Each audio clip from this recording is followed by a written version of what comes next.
Have you ever felt emotionally exhausted after a conversation, but couldn't explain why? What if the real threat to your peace isn't your enemies, but your so-called friends?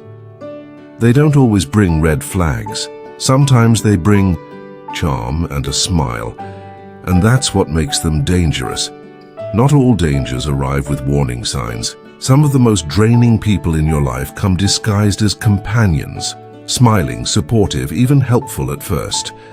But underneath, they're slowly, almost imperceptibly, unraveling your peace of mind.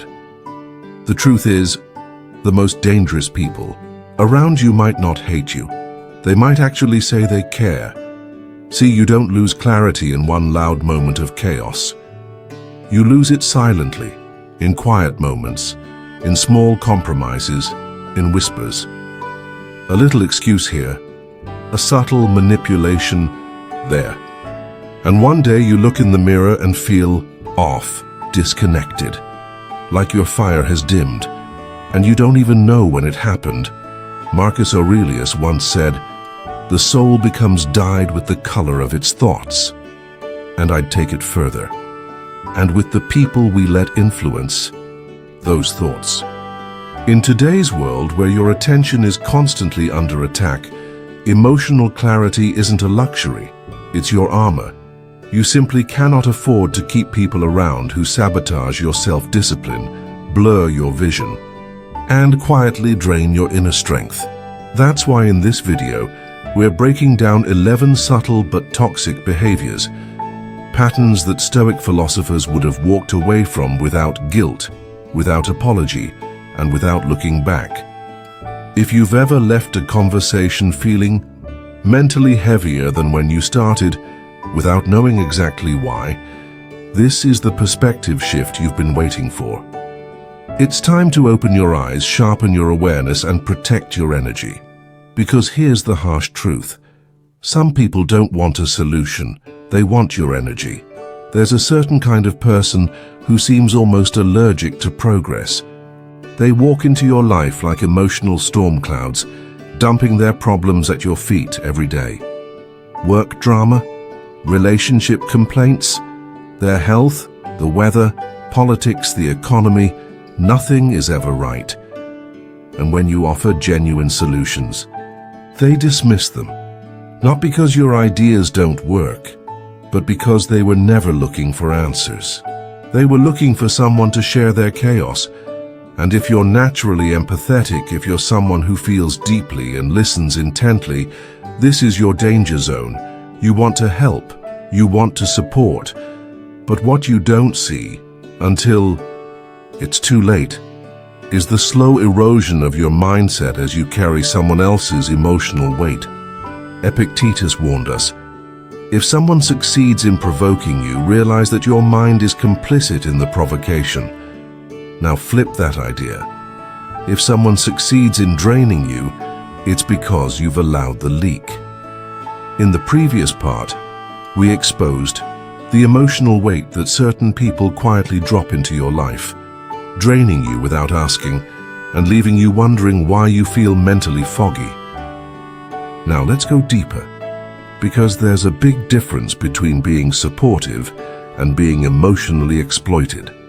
Let's be clear, being kind and supportive is admirable, but turning yourself into someone's emotional dumping ground, that's not compassion, that's self-abandonment.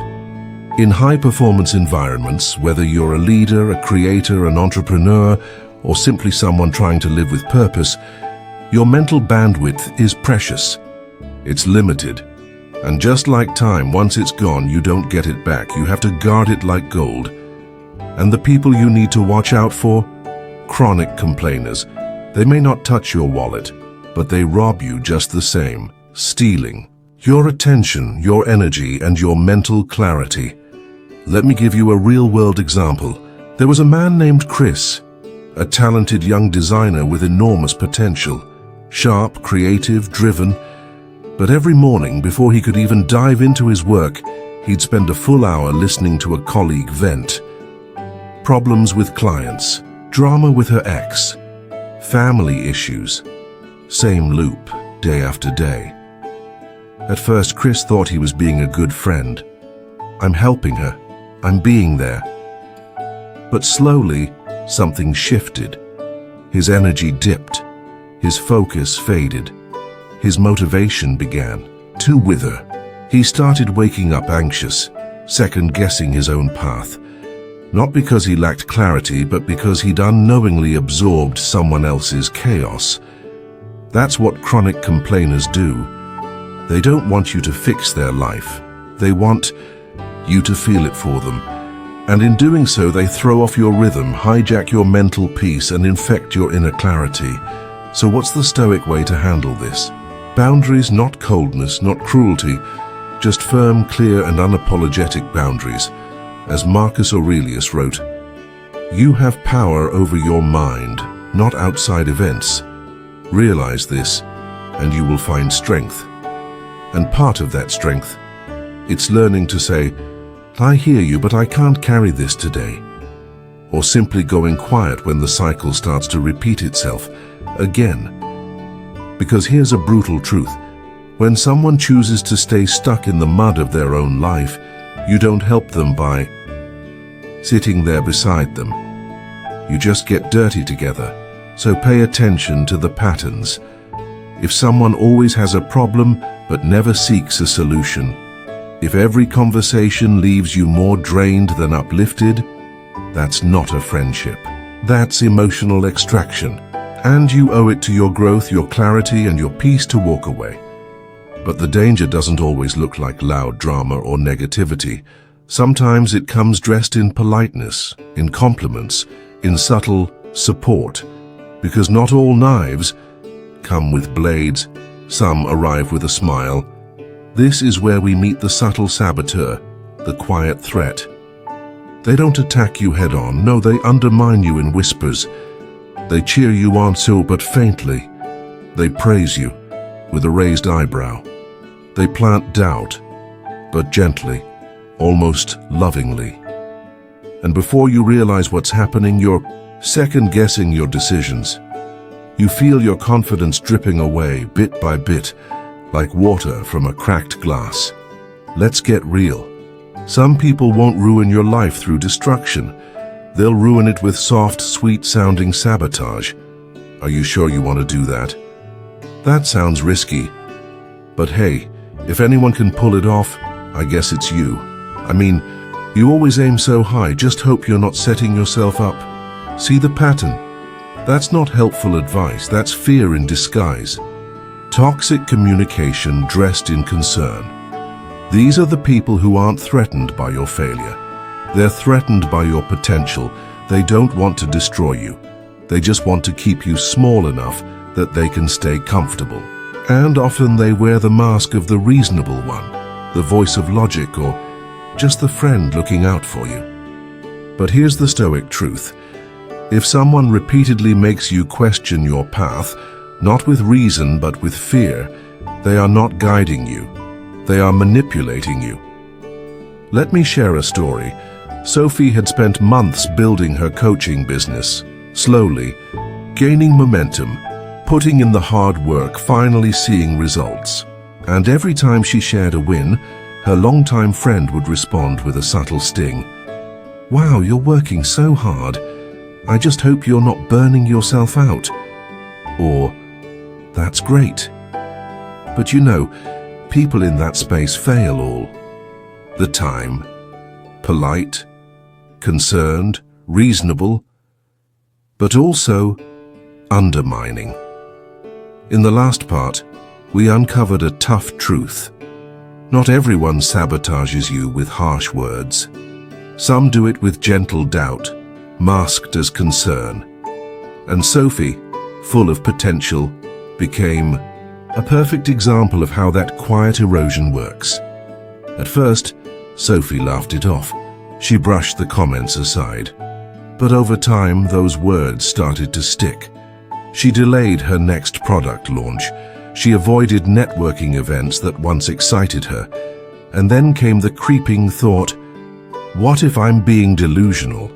What she faced wasn't criticism, it was corrosion. And heartbreakingly, it came from someone who claimed to support her. This is exactly why emotional boundaries are non-negotiable. Not just with enemies, but sometimes with the very people you love. Seneca once wrote, "Associate with those who will make a better man of you. Welcome those whom you yourself can improve. The process is mutual." Ask yourself, is this person truly pushing me to grow, or quietly holding me back? Are they pointing out real flaws or planting seeds of doubt disguised as care? Here's a powerful Stoic response. Don't argue, don't explain, don't defend, just observe, and adjust your proximity. That's what executive presence truly means. It's not about expensive suits or powerful speeches. It's about knowing who gets access to your mind, because a whisper, repeated often enough, can completely derail even the strongest vision. In this high-stakes game of mental clarity and purposeful living, your inner circle decides your altitude. So, next time someone gently makes you feel small, just smile, take a deep breath, and remember, not all saboteurs wear masks. Some are the mask. They don't truly care about your well-being. They feed on your energy.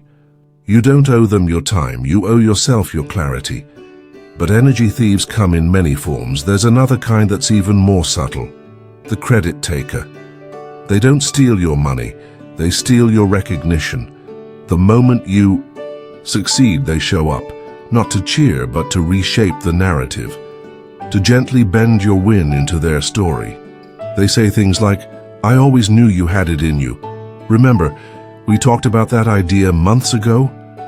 Or, "I helped them a lot." Behind the scenes, they just don't talk about it. You see the play, that's not just praise, it's positioning.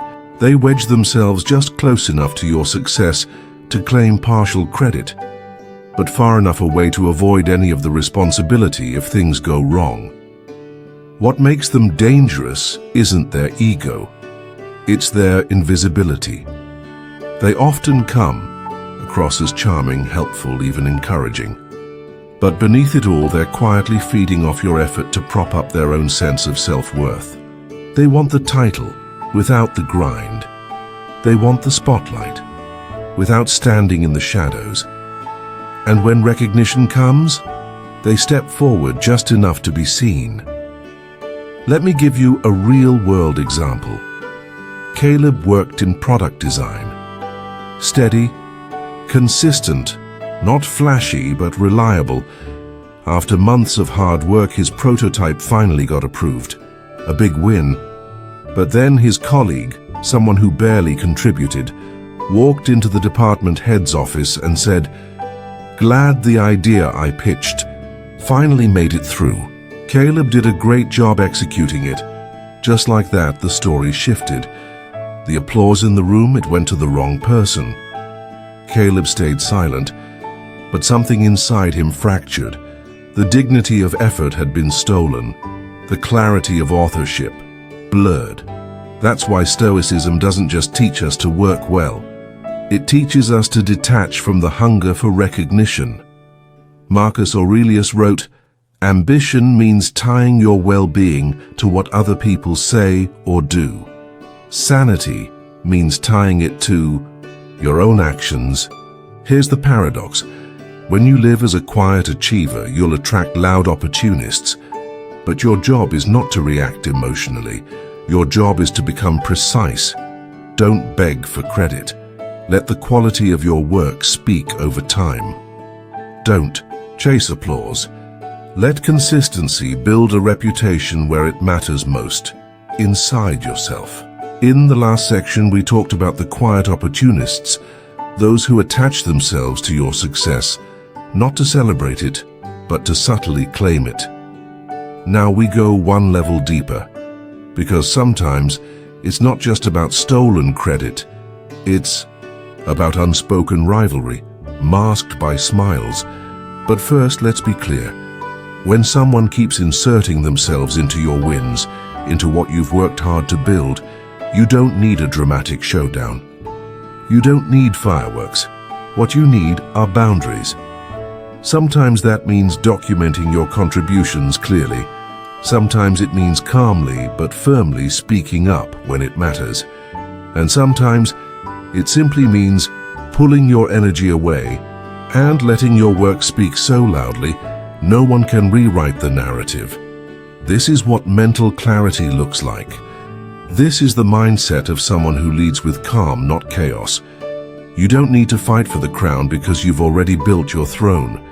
And that throne, it's made of self-respect, not public approval. So the next time someone tries to claim what's yours, don't chase. Don't crumble. Just rise quietly, powerfully. Watch with clarity, move forward with dignity. Because real success isn't something that can be stolen. It's something you embody, something you live. But not every rival comes with sharp elbows and loud resentment. Some wear wide smiles, laugh at your jokes, congratulate your wins, all while keeping score in silence. Not every enemy looks like an enemy. This is the subtle competitor, the person who treats your life like a scoreboard. While pretending it's just friendly fun, they never say anything directly. That's the trick. But you start to notice it in the quiet moments. You get promoted, they quickly mention their raise. You pitch an idea, they suddenly say, "I was thinking the exact same thing." You're praised in public, they shift the subject or offer a backhanded compliment.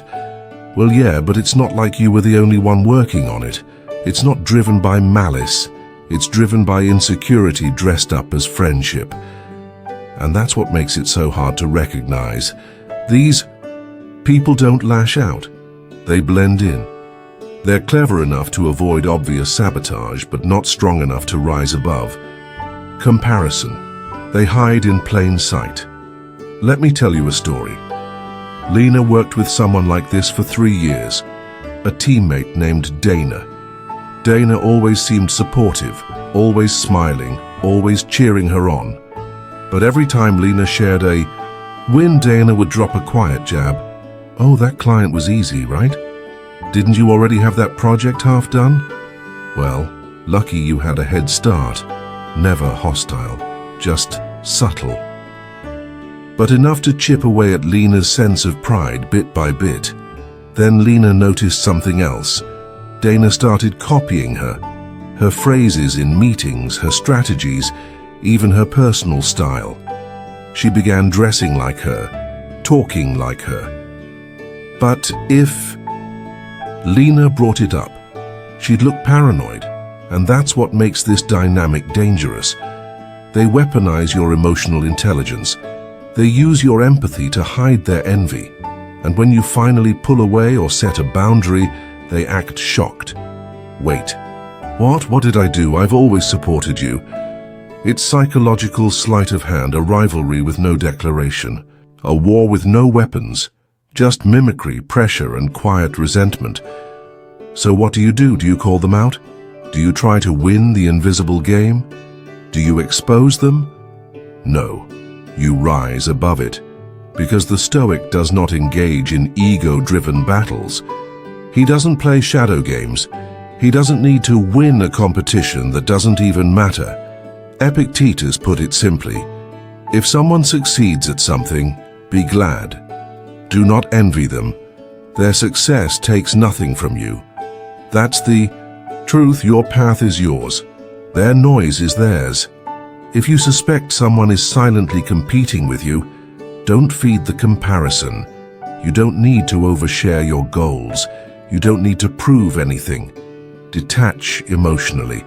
You can still be polite without being open. Stay consistent. Keep growing.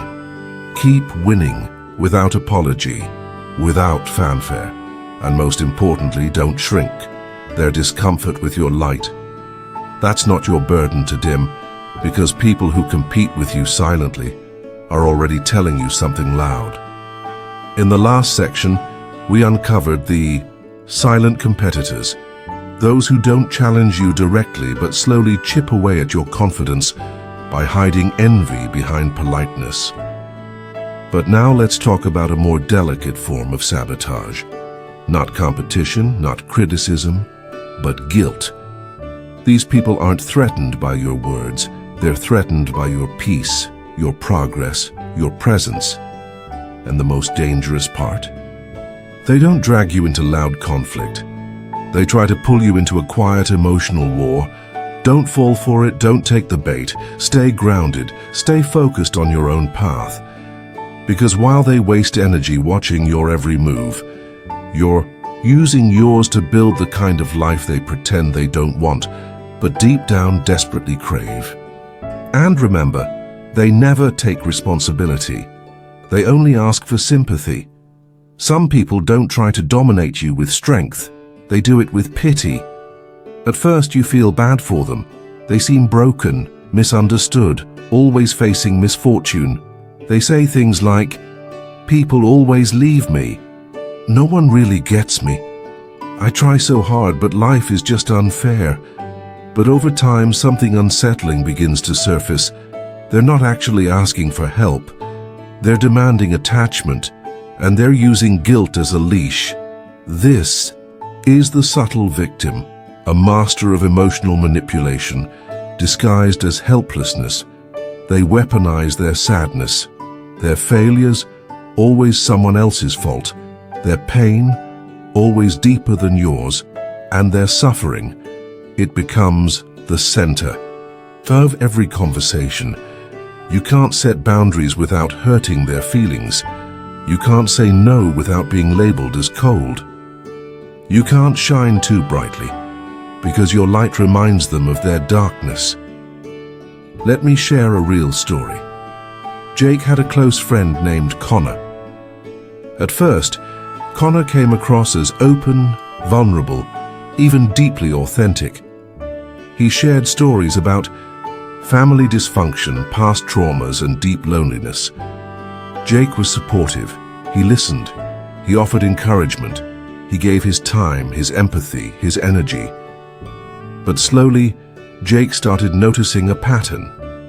Every time Jake focused on his goals, his fitness, business, or relationships, Connor spiraled. "Must be nice to have your life together. I guess I'm just not like you.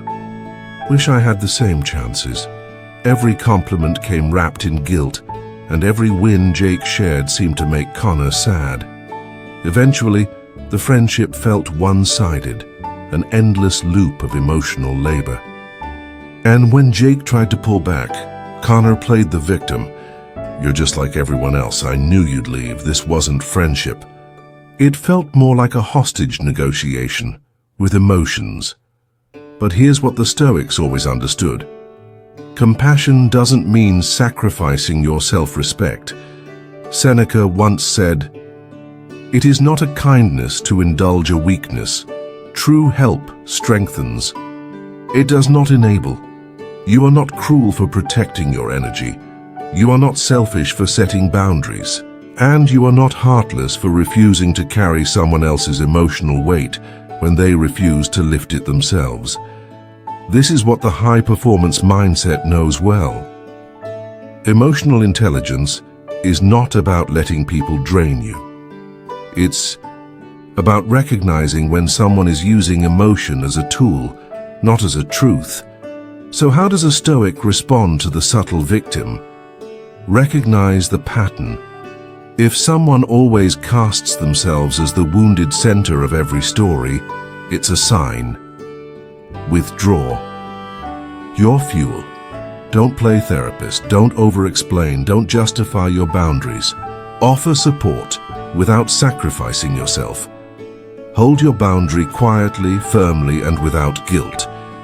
And if they respond by trying to make you feel bad for it, that's your final confirmation. Epictetus put it clearly. Your job is to distinguish what's yours from what's theirs. You are not responsible for someone else's refusal to grow. You are not cruel for walking away from emotional manipulation. You are allowed to leave people who weaponize their pain, not because you don't care, but because you finally care about yourself. Here's the final truth. Not all toxic people are loud. Some are charming, articulate, and endlessly reasonable, but charm without self-awareness is still manipulation. In the previous section, we talked about people who manipulate you through guilt, turning your compassion into a leash. But sometimes manipulation doesn't show up in tears or weakness. Sometimes it comes disguised as logic and self-awareness. They don't yell, they explain, and explain, and explain again. At first you think they're trying to understand you. They seem thoughtful, open, willing to talk things through, but somehow no matter what the issue is, the pattern never changes. You bring up something that hurt you. They don't deny it, but instead, they start dissecting it. That's not what I meant. You have to understand my side. This is just how I was raised. I know I messed up, but let me explain why. Every confrontation turns into a seminar, a fog of clever words that obscures the truth. This isn't accountability. It's deflection. This is the explainer, someone who uses logic as a shield and empathy as bait. They talk to delay. They talk to confuse. They talk until you're so mentally exhausted, you forget what the original point even was. Let me show you how this plays out in real life. Naina had been dating someone for over a year. He was smart, educated, emotionally aware, or so it seemed, but every time she brought up something that genuinely hurt her, he'd slip into debate mode. Let's unpack what's really going on here. Could your reaction be coming from something deeper? Can we reframe this conversation so it doesn't feel so accusatory? He never raised his voice. He never dismissed her directly. But he never changed either. After hours of talking, Naina would walk away from the conversation confused, drained, and somehow apologizing. Not because he said she was wrong, but because he talked so much that she couldn't hold on to what was true anymore. That's what the explainer does. They weaponize their intelligence and emotional awareness to out-logic your instincts. Marcus Aurelius once warned, "Waste no more time arguing what a good man should be one." The Stoics knew this. Talk is cheap.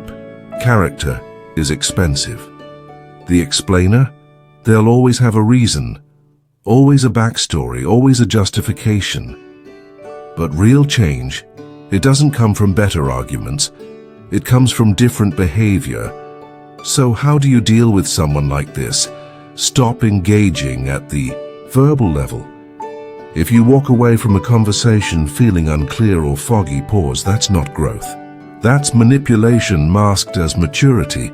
Ask yourself, did anything actually change last time? Or was it just more words? And the moment you start explaining your pain to someone who hurt you, you've stepped into their trap. Let your actions speak instead.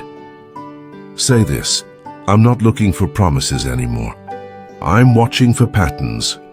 And when they start rolling into another long-winded apology, step back. You're not being rude. You're reclaiming your clarity. Epictetus said it best. Don't explain your philosophy. Embody it. The Stoic doesn't try to win verbal wars. They live in a way that makes words irrelevant. The explainer might talk in circles around the truth. But you walk straight through it, quiet, clear, unshakable, because clarity is a boundary, and boundaries, they don't need arguments, they just need action. But we're not done yet. Not all manipulation feels bad. Some of it feels really, really good. In the previous section, we saw that not all manipulation comes from pain or logic. Some of it comes wrapped in praise, sweet, flattering, and seemingly harmless. But then, just like that, everything changes. Suddenly, you're no longer the amazing person they once admired. Now you're selfish, distant, not who they thought you were. That's the reality of the flatterer. Their kindness isn't unconditional. It's a contract you never signed, but one they expect you to follow anyway. Let's take a real-world example. Alex, a rising young manager full of potential. He had a colleague named Olivia who never missed a chance to praise him. "Alex, you're so sharp. Honestly, you should be running this place. I trust your judgment more than our own bosses." At first, Alex felt appreciated, seen, even valued, but soon the favors started. "Can you cover my shift this Friday? You're great with those situations. Would you mind talking to HR for me? They actually listen to you. I didn't include your name in the report. I figured you wouldn't care. You're not petty like the others." Then one day, Alex finally said no. And just like that, the compliments stopped. The tone changed. And soon came the whispers, "Alex has changed. He's not as supportive as he used to be." That's the trap. The flatterer doesn't love you. They love your usefulness. And the moment you stop serving their story, they change the narrative. Praise becomes punishment. The Stoics warned us about this. They taught, don't let yourself rise too high from praise or sink too low from criticism. Why? Because both are external validation, and anything external can be used to control you. Seneca wrote, "It is not the man who has too little, but the man who craves more, who is poor." If you crave praise, you can be controlled by it. That's why emotional independence is true strength. So how does a Stoic respond? Thank without attachment. Accept the compliment, but don't feed on it. Let it pass like the wind. Look at patterns, not praise. Ask yourself, does this person lift me up when I say yes, and guilt me when I say no? Battery. Stay steady when the praise fades. If someone's admiration turns to resentment the moment you set a boundary, it was never admiration, it was manipulation. In the world of flatterers, charm is camouflage. And the moment you stop being perfect for them, their real face appears. But you are different. You're not moved by charm. You are anchored in truth. Don't let compliments inflate you. Don't let criticism shrink you. Let both pass through you. And stay on your path. Marcus Aurelius put it clearly. This is the essence of Stoic leadership. To live by your values, not by validation. So when praise comes, smile, nod, and stay unmoved. And when it disappears, you're still standing. Because if they can't control you with fear, they'll try to control you with guilt. In the last part, we explored how charm can be used to control, and how praise, when conditional, becomes a tool for manipulation. But what happens when people don't flatter you, or even criticize you outright? What happens when they control you through guilt? That's where the guilt tripper enters. I hope it's for the better. It's okay. I'm used to being left behind. That's what Jordan kept hearing from Cam, a friend who always played the quiet victim. And slowly, Jordan started questioning herself. Am I being selfish? Was I too harsh? Should I have explained more?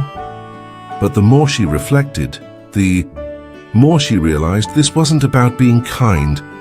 It was about being controlled. Every time Jordan tried to walk her own path, Cam tugged, not with love, not with care, but with emotional strings disguised as hurt feelings. Why does guilt tripping work so well? Because guilt doesn't just make you feel bad, it makes you lose clarity.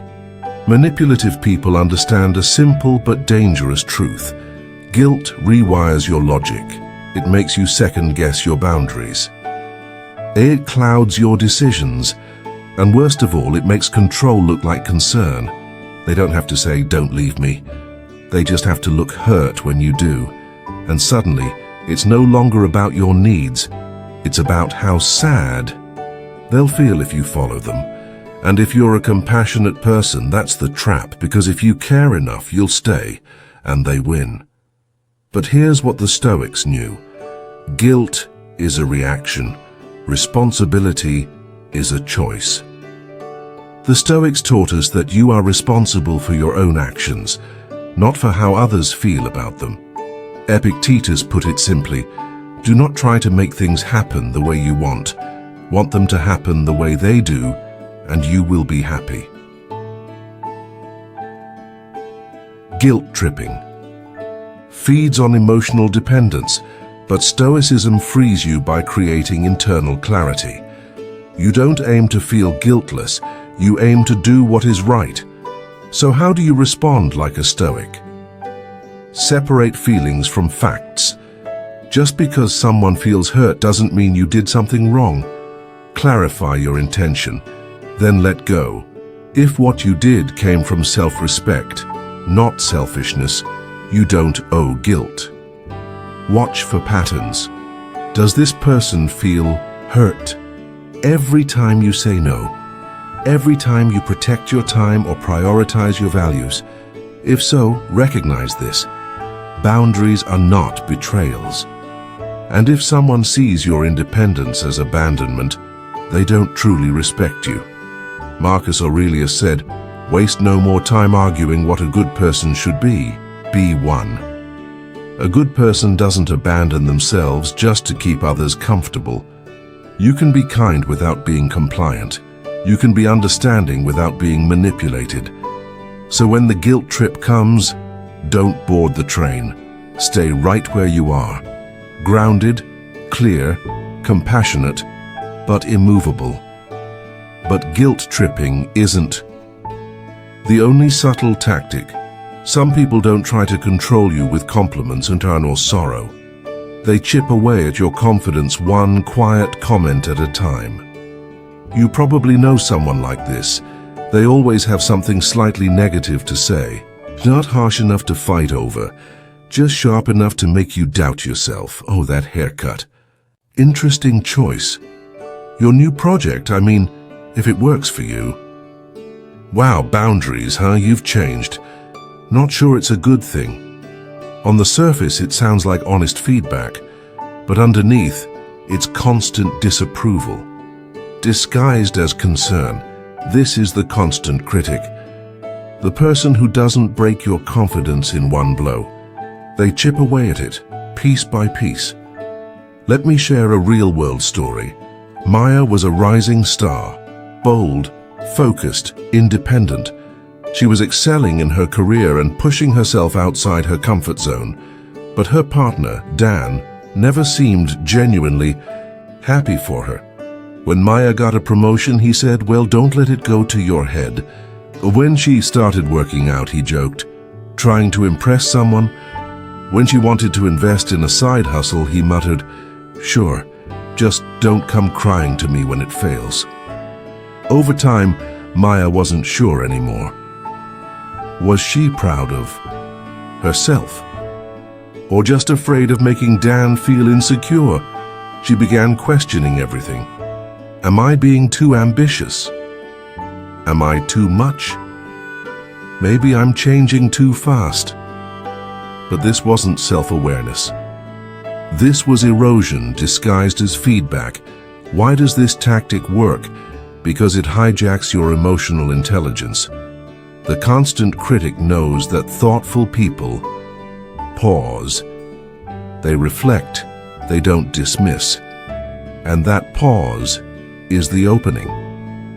In the previous section, we explored how criticism, disguised as concern, can subtly wear you down. But sometimes the real damage doesn't come from what people say out loud. It comes from the doubts they quietly plant in your mind. Empathetic, people pause to consider. They don't want to become arrogant or self-centered. And that's exactly what manipulators exploit. They hide behind honesty to bait you into self-doubt. They train you to associate growth with guilt, and when they can't stop your progress, they make you feel bad for having it in the first place. And the moment you begin to shrink yourself just to avoid their disapproval, they've already won. Stoic insight. Let your character be your feedback loop. The Stoics never outsourced their self-worth.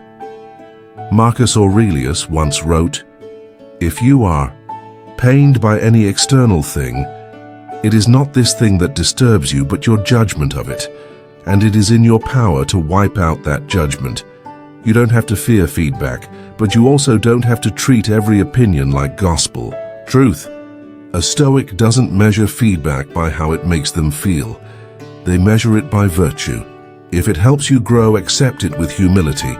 If it only makes you shrink, release it without guilt. How to respond like a Stoic?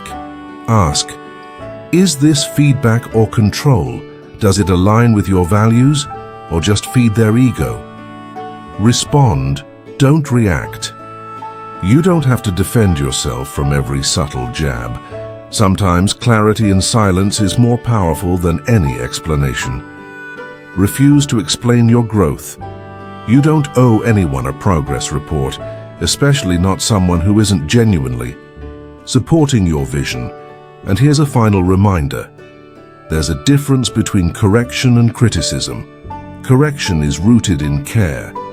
Criticism, when it's constant, uninvited, and disguised as feedback, is really just about them, not you. You are not too much. You're simply no longer small enough to make them comfortable. So let them squirm while you soar. Let your growth be the silence that drowns out their noise. Don't explain your philosophy. Embody it. Epictetus, you don't owe anyone a smaller version of yourself. But there's another kind of manipulation even more deceptive. It's not about keeping you small. It's about extracting your value. Some people don't come into your life for genuine connection. They come in like investors, calculating what they can get, what doors you can open, and how long you'll keep producing results. And when they realize you've caught on to the transaction, they either disappear or mask themselves even deeper. Meet the opportunist. Not every manipulator is loud. Some are cold, calculated, and disturbingly patient. They'll cheer for your rise. As long as your rise benefits them, they'll show up during success, but vanish the moment you struggle. They'll lend support, but only when it helps their image, their status, or their income. Real-world example. Nathan, a talented musician, finally landed a major record deal. Suddenly, old acquaintances started resurfacing, people who hadn't replied to his messages in years. One of them, Jay, began sending collaboration ideas, showing up at events uninvited, and posting old photos of them together with captions like, "Always knew my boy would make it." But when Nathan hit a creative block, when the pressure from the label started weighing heavy, Jay vanished. No messages, no check-ins, no "I've got your back," just silence. Until Nathan's name started trending again. That's the opportunist's rhythm. They show up in your spotlight and disappear into the shadows. Why does this tactic work? Because it masquerades as loyalty. These people don't insult you, they praise you. They mirror your energy. They pretend to believe in your greatness. As long as that greatness can be used, they avoid direct confrontation. Instead, they build emotional debt. I was there when things were good. Now you owe me access. Previously, we uncovered the opportunist, those who appear in your spotlight but vanish in your shadows. But what happens when the motive isn't material but status? Or worse, when the cost of their praise is your peace? It's not always about money. Sometimes it's about access to power, social clout, or just the illusion of being important by standing close to someone who is. And the danger? It's not in their compliments. It's in the conditions attached to them. They don't say it out loud, but every kind word has an invisible price tag: loyalty, obedience, silence, usefulness. Stoic insight. Value character over applause. Seneca warned us, "It is not the man who has too little, but the man who craves more who is poor." That applies to relationships too. If someone only values your output, your wins, your utility, but not your honesty, your endurance, or your struggle, they are not your ally. They are a transaction dressed as a friend. A Stoic doesn't walk with people who just celebrate success. They walk with people who can stand in the discomfort too, who won't flinch when you're not perfect, Who stay when it's messy, not just when it's glamorous. How to respond like a Stoic. Observe patterns, not moments. Did they fade away when you failed? Did they show up only when you had something to give?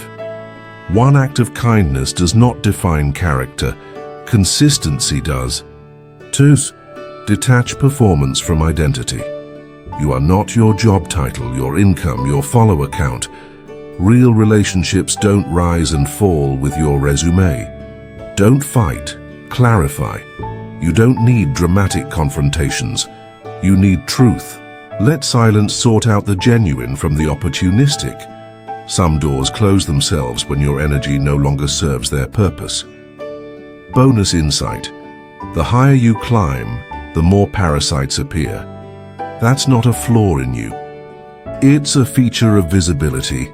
Success is magnetic, but magnets attract both gold and rust. This is where your emotional intelligence must evolve. Not everyone who claps for you wants you to win. Some are just auditioning for proximity to power. Seneca said, "Associate with those who will make a better man of you. Welcome those whom you yourself can improve." So remember this. You're not paranoid. You're perceptive. You're not cruel for protecting your energy. You're wise. Don't build. Walls build windows. Let them see your light, your success, your growth, but only let them in if they've earned it. And finally, we come to the root of all these behaviors.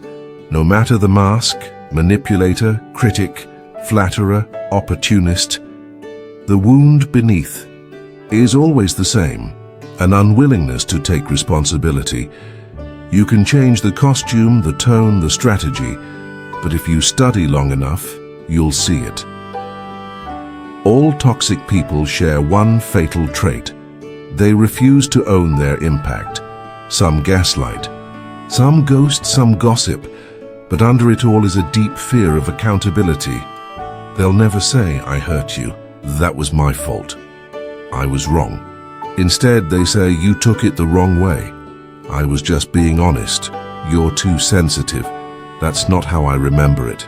This is emotional cowardice disguised as reason, and it's the most dangerous manipulation of all, because it doesn't just avoid blame, it rewrites reality. Real life story. Emma had a friend who constantly made passive-aggressive jokes about her, especially in front of others. When Emma finally spoke up calmly and respectfully, the response was sharp. "Wow, can't take a joke. I didn't realize you were that insecure." No reflection, no ownership, just shame. Suddenly, the problem wasn't the behavior, it was her reaction. Emma didn't gain clarity. She got gaslit. That's what a lack of accountability creates. A fog, a distortion where you begin to question yourself instead of their patterns. Why is this so destructive? Because people who refuse to take responsibility never grow. They don't evolve. They just get better at justifying their dysfunction, and if you keep them close long enough, their chaos becomes your compass. You'll second-guess your words.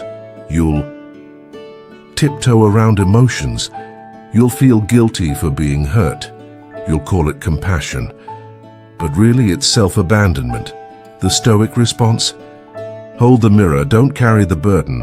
Epictetus said, "It is not things themselves that disturb us, but our judgments about them." If someone refuses to own what they've done, your job is not to fix them. Your job is to see them clearly, and from that clarity, you draw the boundary. You don't need revenge, you need perspective, you don't need to yell. You just need to walk away, quietly but completely. In the previous section, we uncovered a deep truth.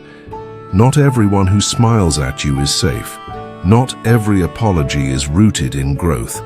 Some people aren't there to connect. They're there to control. You don't need an apology to find closure. You don't need someone's approval to move forward. What you truly need is truth. And here's that truth. People who never acknowledge the harm they've caused will do it again. Not always, because They're malicious, but because they've never been held accountable for their impact. What to look out for? Repeated, polished excuses. I was under a lot of stress. It's just the way I am. Defensive reactions to even the simplest feedback. I can't say anything around you anymore. Playing the victim, flipping the narrative. After all I've done for you. This isn't miscommunication, it's manipulation dressed up in morality. So how do you protect yourself and with modern Stoicism? Practice ruthless clarity. If someone consistently dodges accountability, don't expect change, expect repetition. Don't become addicted to potential. You're not here to rescue anyone from the consequences of their avoidance. Value accountability like oxygen. It's not a bonus trait. It's a baseline requirement for healthy connection. Final Stoic reminder. When someone shows you who they are, stop arguing, start adjusting. Walking away isn't cruel, it's courageous. You're not being cold, you're protecting what matters most. Your time, your peace, your mental clarity. You didn't lose a person. You lost an illusion and regained your strength. And perhaps most importantly, self-respect isn't about cutting people off. It's about cutting off access to your peace from anyone who repeatedly abuses it. You've now seen behind the curtain. Not every smile is sincere. Not every connection is meant to be kept. But here's the most empowering truth of all. The moment you choose clarity over comfort is the moment you reclaim your power. You don't need to yell. You don't need to fight. You don't even need to explain. You just need to know and act like you know. Because the moment you stop tolerating what drains your soul, you don't become cold. You become clean. Clean from confusion. Clean from emotional chaos. Clean from people who mistake access for entitlement. This isn't bitterness. It's boundaries. It's not rejection. It's redirection. Back to yourself, back to your peace, back to your purpose, back to your real path. Marcus Aurelius once wrote, "Look well into thyself. There is a source of strength which will always spring up if thou wilt always look there." If this message resonated with you, if you've walked through emotional fire and are finally seeing clearly, don't keep it to yourself. Drop a comment below and share your experience. You never know. Your words might be exactly what someone else needed to hear today. Like this video to keep this kind of wisdom alive. Subscribe to join a movement of men and women choosing power over performance, peace over people-pleasing, stoic strength over silent suffering. We're not here to fight fake people. We're here to rise above them, to rebuild a life grounded in clarity, character, and calm. Stay sharp, stay sovereign, stay unshakable, and I'll see you in the next video.